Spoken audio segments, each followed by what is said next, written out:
All right. I hope you are having a wonderful day. Again, I look forward to the weekend. Saturday is our one day we let our kids play video games. So it's kind of a rest day for us as well because the kids are off playing video games. We homeschool the rest of the time. So always looking forward to Saturdays. I am here today with Jim. We're going to be talking about we're going to be talking about Jim's YouTube channel is one thing and kind of what he's planning to do with that. I was just talking with him before we went live here that I remember, earlier in my YouTube journey, just how hard it is to get traction as you're starting. So again, just want to meet new people, network to new people, introduce my community to new people. So again, that's what we're here to do today. If you're in the audience, please hit the like button. That's kind of the main thing that we need from you guys. Hit the like button. And if you have any topics that you want to discuss as you kind of learn about Jim and kind of his specialty and what he's trying to do and the niche that he's trying to find, it might stir up in you some topics that you want us to talk about. So go ahead and bring those up, and we're just going to kind of hang out here for a little while and see where we're taken. So Jim, thank you for coming on here today. Oh, thank you so much for having me. This is great. I mean, this is one of those opportunities that I got into crypto starting to watch your channel and several others out there, Yvonne and some others, and yeah, being able to come in here and talk with you guys, it's kind of like sitting down with a rock star in a way. So yeah, it's really great. Thank you. Oh yeah, no, absolutely. It's my pleasure. Some of my best and closest relationships have been just from bringing people on who, and it's like people are like, well, what do you get out of it? And it's like, well, I get to meet new people. And I never look at YouTubers as like, we're not competing with each other in any way, but just again, the more voices you have, that you can hear from different people, different perspectives, I think the better. So, absolutely. Do you want to give a quick introduction of just your background and what brought you to YouTube, what brought you to crypto, and give a little bit of your story? Sure, I'll try and keep it short. It's rather colorful. So yeah, I'm Jim Longden. I live in Boise, Idaho. I'm totally doxed here. There you go. I was born and raised here, raised by a single mom and grew up really poor. And as I went through life, I've actually changed careers 8 times. I've had 2 different businesses. I've gone from the bottom where I was born to the top, worth millions, back to the bottom, and then back and forth. So I've kind of been through all structures. And the one thing I found is that everybody kind of, as we go through life, when we're in our 20s, we're kind of young and dumb and bulletproof. Then we hit our 30s and we have kids. And we hit our 40s, we're like, okay, we just got to chug forward trying to be young. And then once we hit about 50, where I'm at now, realize that, hey, I got to think about retirement. And statistically, most people in the United States, 60%, could not pay $1,000 emergency bill if they had to. I mean, we're bad at finances all the way around. And most people don't have any idea about the crypto space, or they think it's too technical, things like that. And so through my journeys of life, it was really about, okay, what did I do wrong? What is the masses doing wrong? And how can I help them? Okay, no, I love that because again, one of the passions for my YouTube channel is I want to help bring new people into crypto. Like we are we were talking about this, we're in the bear market, especially. We're so just kind of, inbred's not the right word, but we're just kind of, all these crypto people are just kind of, it's the same people getting in all the projects and it's the same people on all the lives. And I've wanted to, hey, let's bring new people in. And I think, I'm not going to say older generation, I'm older. Yeah, you're older. That's nothing wrong with saying that. You're not old. You're just older than I am. Yes. I may grow old, but I refuse to grow up. So it's totally okay. Yes. No, that's awesome. So tell us a little bit about your YouTube channel and what your goal is for that. And before you do that, I want to bring it up here. I would like everyone here. This is free. So there's not really any reason to not do this. I'd like you all to go to the YouTube channel and subscribe. Okay. That's one of the main things I want for Jim through this is subscribers, because it is so hard as a new YouTuber to start getting that traction, and getting those new subscribers will really help. So I want you guys to all go do that. But what's your goal and vision for your YouTube channel, and what are you hoping to accomplish? Absolutely.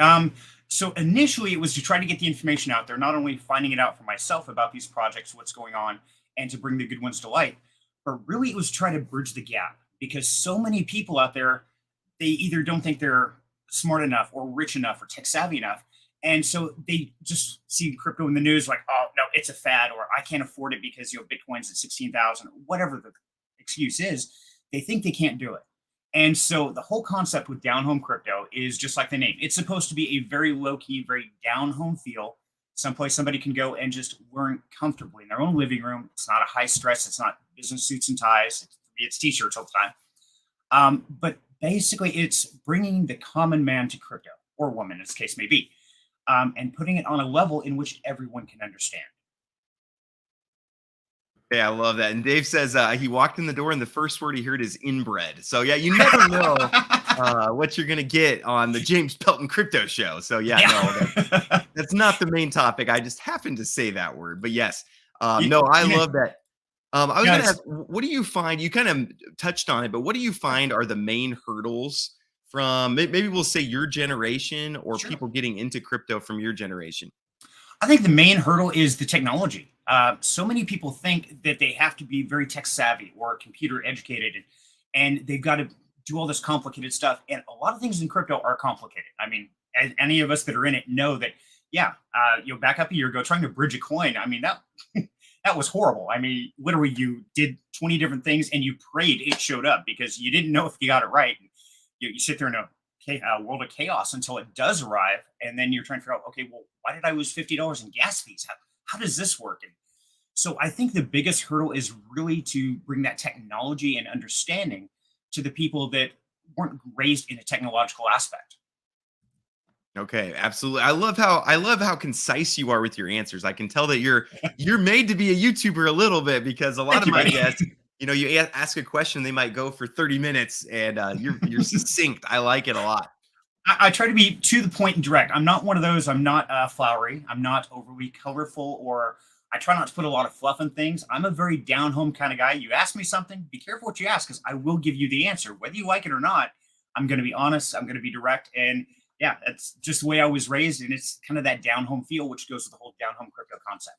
That's awesome. No, I love that. I think there's a need for that. Again, I was telling Jim that I think you supplement really well what I do because I get asked so often, how do I get into crypto? And my channel doesn't really cover a lot of that stuff. Like I don't walk through a lot of that stuff. So I want to point people specifically, if you are new to crypto, or maybe you're older and you've wanted to learn about crypto, but haven't really known where to start. I mean, there's a lot of paid training courses and things like that. Those exist, and there's a lot of good ones. But if you just go here, like this zero to hero, I'm not going to watch all the videos. Yeah. That'd be defeat the purpose. But you go through really good stuff like what is the blockchain? What are layer one blockchains? What's a smart contract? You go through all the jargon that I use every AMA, and I'm trying to do better of explaining jargon as I talk about it. But you go through and walk through all those things, and I can tell you put a lot of effort into it. So really appreciate that a lot. Absolutely. And my biggest thing on that is I use a lot of props. I use a lot of real world analogies, things people can understand. Like, for instance, a blockchain, I literally use boxes. And then I go through and I say, okay, in that block is the receipts. And I put them in the box and I seal it. And I hook them with a chain through them on what is a blockchain. So I give things that I'm hoping everybody can really understand and comprehend in a real world simplified aspect. Now, they're not the most critically correct detail aspects. For you, a coder, you'd be like, oh, there's so much more than that, Jim. Come on, man. But I want to make sure the common person and just everybody, and I don't care if they're 16 or 65, I want them to understand what is cryptocurrency, what is a blockchain, and I'm trying to bring it on a path of learning. So you start with a blockchain, then go to a layer one, and then from there you understand the difference between a coin and a token, and slowly build while introducing that jargon that we use all the time in each of those, so they kind of get comfortable with it, familiar with it. It's not like a foreign language somebody's throwing at them. Yep. Nope. Totally got you. Hey, man. Yeah, we got a lot of people saying hi. You do. Michael, David, Matt Hatter. Good to see you guys. We got some good questions coming in, so I want to talk about these. Let's ask this one first. Then David, I'll Sure. get to your question next. Okay. Matt Hatter says, would love to hear. Let's do this one. Would love to hear you talk about how fast the space is changing and what this means for you guys to constantly change your approach when vetting protocols. So what's kind of been your experience? When did you get into the DeFi space? When did you kind of start vetting projects? And how has the changing space kind of changed your approach? Actually, so I got into crypto almost 3 years ago is when I really got into it. Tell you a funny story. We'll back at time about 15 years ago. And at that point in time, I remember reading a news article about this Bitcoin thing. And my opinion at that point in time, and I had this argument with my wife, is why would anybody buy an imaginary coin for $800? How stupid is that? That's just dumb. And I remember $800, so that tells you how far back it was. Um, but my perception has changed drastically. So in the last 3 years, I've seen things really jump up because that was the middle of the bull market. Things were going crazy, and it was, oh, anything can make you rich. And then the bull market hit, and then the rugs and things like that. And so when I started my YouTube channel, I was actually really lucky to hook up with Yvonne's Alex and said, hey, I need some advice. I would like to do this, but I'm not really sure how to go about it. And so Alex took me under his wing. He's been an awesome friend and mentor and love him to death. Yvonne's is amazing. And he really guided me on this contract that I utilize to vet projects, things like that, is pretty much the same one he does. And funny thing is, the first one that I didn't utilize that on was a rug pull. It's like, seriously? Okay. So I got the hate mail. I got the normal things. I'm like, okay, so I've learned my lesson. I, slap my hand for that. But yeah, now to vet, I actually go on, I talk to a founder face to face on camera like this, ask them some questions. I get to know them, and I go with my feelings. If I don't feel it's a good fit, or that I feel that there's something quite not right, they'll say, no, thanks, I'll pass. It's not worth it. I don't want to release that to the community, and I don't want to be that representation, because people are putting their trust in me. They believe that I've done my due diligence, and that even though I tell them all the time, do your due diligence. Don't trust me. Don't trust this guy over here. You've got to do your due diligence everywhere, because in the end, it's truly us that's accountable for our actions. So we can't say, oh, but Bob told me so. So yeah, I've gone through that vetting process. I've learned the hard way, and I try to do the best I can, but I don't think there's any true way to know if somebody is or is not a bad actor until they prove themselves. Yep, absolutely. Yeah, it's been a huge learning experience for me. Again, in my real life, I've not dealt with scammers. Lincoln, Nebraska is not a hub of scammers or anything like that. Like, we're just a bunch of farmers who you shake their hand and then they do what they said they're going to do. And Right. it's been a learning experience for me. Just, yeah, looking someone in the eye and then knowing, oh, they might be lying to me. And yeah, it's been crazy. It's been a crazy It is. growth experience for me. I'll But bet it's tough. yeah, it's been tough. So I would say now I used to be, I trust you until you lose my trust. Now I'm skeptical until you gain my trust in the crypto space, at least. Right. And so And that's kind of uh, sad. I mean, Boise was a small town up until like 10, 15 years ago. Now it's everybody moved there and totally wrecked it. But yeah, it was the same way. We were a farming community, and it was one of those, a handshake was all you needed. And your word was your bond. That's the way it is. And I don't want to say you have to go into this world with more doubt in the human spirit or the soul, but you have to be cautious, because your soul is just as valuable. So protect yourself, do your due diligence. And yes, a handshake is great. Looking in the eye is great, but always go just one step further. yeah. Well, and I've found that money, even people that are quote unquote good or honest, when money starts getting involved, it can start to warp people and in Oh, ways yeah. that they wouldn't normally be warped. They might be, if you were just grabbing lunch with them or something, they might be a decent person. But when Right. you get money involved, it can really bring out the worst in people. And so, again, just all stuff learning about human nature and all these things. Oh, yeah. And I think it can also bring out the good in people. I mean, Yeah. it's one of those where if somebody has money, that's when you really see what they're made of. Because are they going to still give you the shirt off their back? Are they worried about collecting it? Or are they giving just as much? And it's with love or emotion or friendship or anything else. I believe the more you give, the more you get. And that's just the way the universe should work. And I think it does work. Yep, absolutely. Okay, next question is from David. Is Jim personally involved in any projects or any that he's especially keen on, and why? And I'd actually like to extend that to, yeah, which projects are you kind of excited about or are you personally invested in? And then also a piggyback question. Mhm. Which projects do you find are good for people as they're approaching retirement? They're not interested in degen plays or anything like that. Like, they're getting older and they're just like, hey, I just want to invest in crypto a little bit. Right. What would be your answer to those two things? Wow. You know what's funny about that is that answer would change about every 4 weeks. Oh yeah. Oh yeah. No, I get I, that. I mean, it's a constant evolving thing. Projects that I'm personally excited about. A couple of them. My first tops on my list, and I'm sure you've seen, is Only Burns. That is one that I've dealt with Cyril a lot. The man is absolutely brilliant, love him to death. And I think what they are building is completely unique to the space. And that is one that once its pre-sale launches, I'm going to liquidate everything else I have and I'm putting it directly in Only Burns. Not necessarily for the gamification, but literally for the hold and build aspect of it. So kind of both those questions go a little hand in hand because I think Only Burns has a lot of potential in the long run with the Revenant streams and with what they're coming out with. And I can't leak any of that information. But I think that's one of the best long-term holds, in my opinion, short of the standard ones, the blue chips, things like that.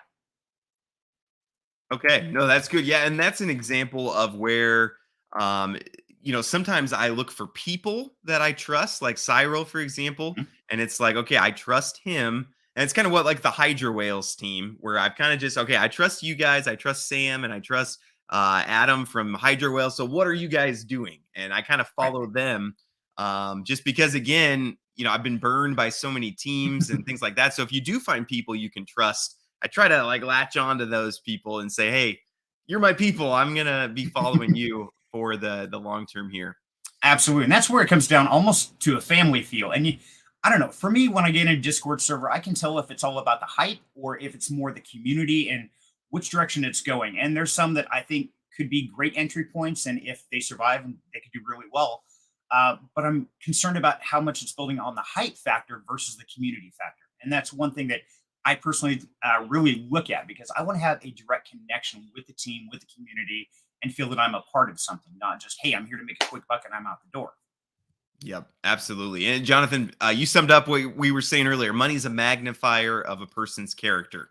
Yep, it doesn't. Absolutely. That's right. If I tell people all the time, if you're not content with a little bit, you're not going to be content when you get a lot. I've seen that a lot where people, oh, I just need to make a little bit more money and then I'll be happy. And then they get a little bit more money. And well, now I just need a little bit more money. And there's always going to be people out ahead of you. And so, Right. yep, definitely agree with that. DeFi tribes with integrity are gold. You'll know them when you find them. Yeah, and latch on to them when you find them for sure. Absolutely. Any ideas how soon the Fed will start to regulate the crypto market, and what are, in your opinion, the upside and downside of regulations? Good question. Honestly, I think the Fed has already been regulating and writing and building this in the background. I think that's a lot of what the SEC and the Ripple were doing. They were trying to cement a foundation of necessity as well as push it out to the public media. And it kind of paves the way for them to bring in this legislation. At that same time, I think we've seen a lot of bad actors and things in the DeFi space that have shown us that we require some type of regulation. So I want some form of regulation to a degree. I think that yes, every DeFi project should have a business license. I think that's pretty simple, and that somebody just can't go out and make one. So yeah, I'm actually think there are some good upsides. I think there's also some downsides because the whole concept of DeFi is decentralized. And when you start to regulate, there is a fine line of decentralized and centralized when they take control of us. So it's going to be a fine line. We're going to step across it a couple times, and I think it's up to all of us to make our voices heard, to be represented in the best way we can to our legislature, to the government, and to each other on what is the right way to go and to build this community and this future that we want and we talk about. I think we have to do the work to get it there. Yep, absolutely. Yeah, I kind of have a unique perspective because I kind of come from the venture capital world, where one of the reasons I got into crypto was because I got tired of really good deals that the government told normal people, yeah, you're not smart enough to be in that. You're not an accredited investor. You don't know how money works. You can't get into those good deals. And it Right. didn't make any sense to me where actually, where it really struck me, I was at the Denver airport and they had scratch ticket vending machines. And I'm like, well, if you really cared about the middle class or the lower class and their money, you would not allow the sale of scratch ticket vending machines. Like, that's the worst investment people could make. Oh yeah, Um, absolutely. You're throwing your money away, literally. I mean, they say yep. DeFi is gambling, but now scratch tickets lottery. I mean, you look at the odds mathematically. Yeah, it's depressing. Yes. Yeah. And so I kind of saw, you know what? I don't know that the government's really trying to help people. Like, that's just kind of my take on things. And so, but I do think as a community, as a DeFi community, we need to put ourselves in a position where we don't need to be regulated. Like, the Right. reason that we're talking about regulation is because, myself included, we've continually kind of acted irresponsibly, and um, lost money, and then when that, then word comes out, oh, we need regulation. But if we would act in a way where we didn't need regulation, relying more on smart contracts rather than trusting teams, or like you said, get licenses and things like that, then maybe the conversation would be different. So it's no perfect solution, but the government kind of worries me a little bit just when they It start does. getting involved. I think they're going to find a way. They're going to get their little piece of the pie. There's nothing that can happen in these countries without the government getting something out of it. And that's why I think something as simple as a business license. Okay, you got your piece of the pie. Now leave us alone. Yeah, You know? right. And that way, if something does go sideways, great. That business license shows who did it, where they live, things like that. And that would help alleviate, I think, a lot of the stress and a lot of the bad actors because they know there is a repercussion. Not like some of these other people's like, oh, I have $10 billion, but my repercussion is I go live in my mansion in the Bahamas for 6 months. Right. Yeah. Yeah, exactly. Nope. Gotcha. Bitcoin or Ethereum or both or neither? What's your take on the big two there? Honestly, I'm going to say neither for the future. Currently, I think they're both good holders. I think they both have their place, but I think they're also antiquated. And I think there's too many things coming out in the next few years that is going to change and make those literally like the old 1970s cars compared to the new modern era. I think they have a place, but I don't think they are really within our future, short of a aspect of holding wealth. Okay, so you're more of a blockchain believer than just Bitcoin or Ethereum. I So, am absolutely. yep. I definitely believe in the future. Okay, very cool. Well, maybe we'll wrap. Is there anything else, anybody in the audience, that you guys want to talk about? Or Jim, did you have anything else that you wanted to touch on? Yeah, actually, there's one thing I want to throw out there. Cool. So Sure. zero to hero, guys. This is one thing I put this in the front of every one of my videos. Is you don't have to be college educated, you don't have to be rich, and you don't have to be tech savvy. You simply have to have the courage to follow your dreams and desire to change your life, and the courage to follow your dreams. And that's all it takes. And so I created the zero to hero because people like us that are in this space, I really want you guys to share this with your wives, with your friends, with your coworkers. Say, hey, I don't get it. I don't understand. My mother's turning 80 years old this month, and she still watches those and is learning a blockchain. So I really want to get the word out because literally we've got what 3% of the world population in crypto. That's 97% of people don't think they're smart enough. They don't think they're rich enough, or they don't think they have what it takes. I really want to get that information out there. And if there's something I can do to help that, I would love to be that bridge. But yeah, definitely take the time. And even if somebody says, hey, I'm not interested, you know, point them in a direction that they can learn in some way. Because I think if we all do our due diligence, we all help to grow this space, it can be an amazing place. Yep, absolutely. What is that? I think it's Henry Ford. He said, whether you think you can or can't, you're right. Um, Exactly. There you Yep. go. And I think that's huge. And just, yeah, taking little steps. Like sometimes people watch my AMAs and they're like, man, there was too many words in there. I don't know what, all these things are. I don't know what staking is. I don't know what rehypothecation is and all these different things. And it's like, well, just take one step at a time. I didn't either. When I first started, people would Right. use words in AMAs and I would have to just pretend like I knew. I would Google it real quick while they're talking. Yeah, I've we're done that. all in the same boat. Yeah, you've been there. Exactly. Um, And there's things that even I don't understand. And I'm not a programmer. I'm not like James here. I mean, the man has a background in coding, things like that. For fun, I took night classes learning ASB and J++. That was just for fun like 15 years ago. But I really have no idea how to read a smart contract, things like that. And so I have to trust in the code per se. What I can do is read people. I can do my due diligence. And if you're reading through a white paper and something looks odd or it's written too technical, or go with your instincts. I mean, definitely one of those where everybody needs to be a part of it. Even if you don't understand, learn a new thing every day. Yep, absolutely. And Claire says, "Wait, I don't know what rehypothecation is." So there you go. That's the mission for today: is learn Okay, so about rehypothecation. okay, you brought it up. So James, you got to educate us. What is rehypothecation? Oh man, actually, I was gonna pull up Chat GPT and say, "Explain rehypothecation like you're a sixth grader" or something like that. But yeah, basically, it's taking the funds that are being used in a project and reusing them to make more yield. That's kind of like the basics of how I would explain it. But I Okay. wanted Chat GPT to give us a good. But look what I get when I go to Chat GPT. It's like, thanks a lot, real helpful at capacity right now. Mhm. Claire, that's your mission. We'll do in our next AMA. we'll have Claire explain rehypothecation. So that's our mission for my next live with Claire, which we're going to be doing once a month with giveaways. So stay Awesome. tuned for that.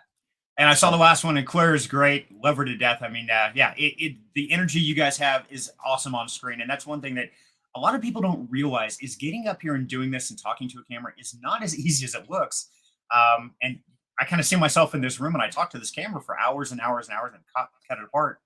But getting on camera, like with yourself, James, or with the Yabonks and different people that I've been able to get in with, and Sean Clark, and it's really amazing when you start to communicate and get almost a next level of friendship. And I think it really builds a bond, and I think it does with the community as well. So thank you guys all for turning out. I mean, this is great to be able to see the faces, see the names, because these are people that I may not normally get to reach. And so this is, to me, a very special event. So thank you guys. Oh yeah. Nope. Thanks for coming on. This is how I met Yabonks, was doing something similar to this. This is how I met Austin Clark, who's a good friend now, doing something similar to this. And so again, yeah, I find that if you provide value for other people, it comes back and helps you out in the long run. So again, it's nice to meet you, Jim. I'm glad we could come on here. Absolutely. Dave says, don't lure your bonks in here. We'll be here until 3 a.m. And I have to cut your bonks off. I can go an hour. That's my limit. I can't go longer. So see, and I've had some great AMAs with Yabonks where him and I, we did the Christmas show, we did the New Year's, and we've gone 12 and 15 hours before, and we just have a blast. We just keep going and going. It's like, wow, do these guys ever stop? And the fact is, no, we don't, because when somebody loves this space as much as I think all of us here do, it's addicting. You get going, and next thing you know, you look down, it's like, wow, it's been 3 hours. How did that happen? And yeah, I'll do that. So, well, and if you're anything like me, there's not a lot of people in my real life around me that are interested in crypto or anything. Like, I try to talk with about new projects, and most of the people around me are like, what are you talking about? Like, I'm not elephant money. That sounds really war bots. What are you talking about? Yeah. What is that thing you speak? Is that a foreign language, or is that something, the zoo? I mean, and yeah, I have the same problem. I mean, before I did this, I was a journeyman electrician, and I quit my job at a manufacturing plant. We had 150 employees, and out of all those, there was like 3 I could actually talk any level of crypto to, and the rest just kind of looked at me like I'd grown 3 heads. And so that's what really led me to believe, okay, I've got to introduce this world to more people in some way. But yeah, like you, I live in kind of my own little box, and my community and my interaction is mostly on Discord and within the space. So I'd like to broaden that out. Yeah, nope, love that. Well, let's go ahead and wrap up here. So, audience, thank you guys. I mean, I appreciate you guys so much. Yeah, I just say it over and over and over again. I don't know. I try to think of new ways to say it. Maybe I'll have ChatGPT write a poem about my community or something like that. I love you guys. And what I need from you guys, hit like on this video, go follow on Twitter here. I'll post a link. And go subscribe on YouTube here. I'll post a link to that as well. Those are what things I need for totally free. Not looking for any money for anything today. No. So that's awesome. And Jim, thanks for coming on. Thanks for sharing your expertise. Thanks for sharing your teaching ability. Yeah, I think you're a good teacher, a good explainer. Thank you. Thanks for coming on, and it's been great to meet you. And I think we'll interact more going forward. So I look forward to that. Absolutely. And thank you all for watching and turning out, because I know I'm kind of a little guy. So thank you. And I saw the light. Michael, nice to meet you, bud. And James, thank you so much for allowing me to come in here and talk to your community and be a part of your world, brother. I appreciate it, honestly. Yes. No problem, man. Our world, right? There you go. There you go. I'm a part now. So thank you. Yep. You're a part. So thank you, everybody. It is Saturday, so don't work too hard, everybody. If you see yourself watching the charts all week and you're stressed out, maybe take a day off and you just relax. I recommend that once in a while. I'm not going to do that today, but maybe that's something you should think about doing. But I appreciate all you guys. It's been fun talking with you, and hope everybody has a great rest of their day. Thank you all. Have a great